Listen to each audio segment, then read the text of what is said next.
Hi guys, mayong aga ka-Barriotech. Ari ko sa kusina ni Barriotech. Ari lang mga display, pansit, may pastil, may mga fried chicken. Ano dito? Paklay. May torta. May nauoy. Ano yung dito sulod te? Munggo.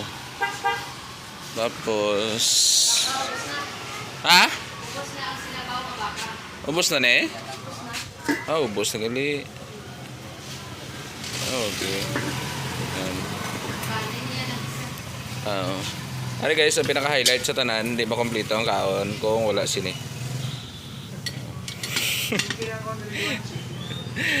Pero arang ilang kongkit diri guys, oh. Here oh. Yung chicken. 20 lang na isa guys.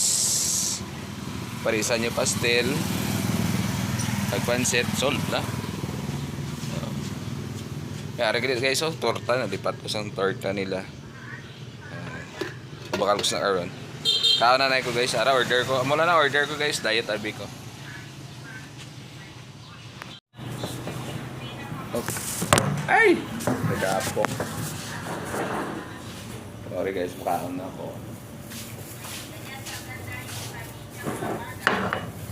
Makaon ako sa hapon nag-order.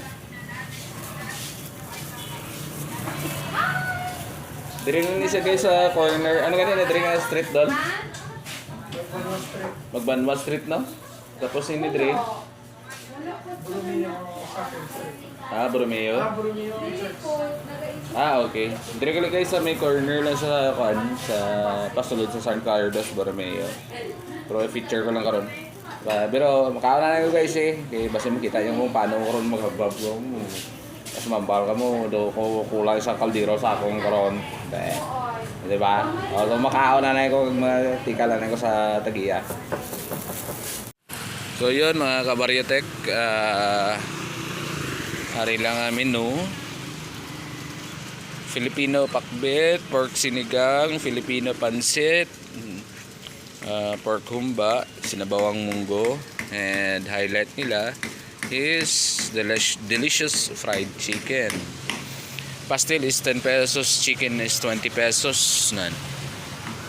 Alright guys, going to napasulod dire area nes kanto nga na pakasulod sa San Carlos Borromeo. So sa mga gusto gali makabalo, ang pwesto sa Barriotech lapit lang diri sa may corner sa Doc's Cafe na ari, pero ari ang kusina ni Barriotech. Tapos ara Intrepido, then may mga stores man diri.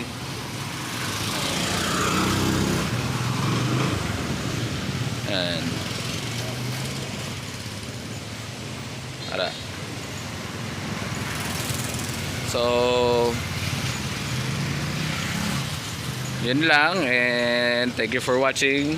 So visit ka mo diri guys kay namit ang ilang ari oh. Amo ni pinakanamit nila. Amo ni kintilawan ko gid guys. So amo ni pinakanamit sa ila tanan. Pero bakal ko sang sudan ko karon eh para paniud to.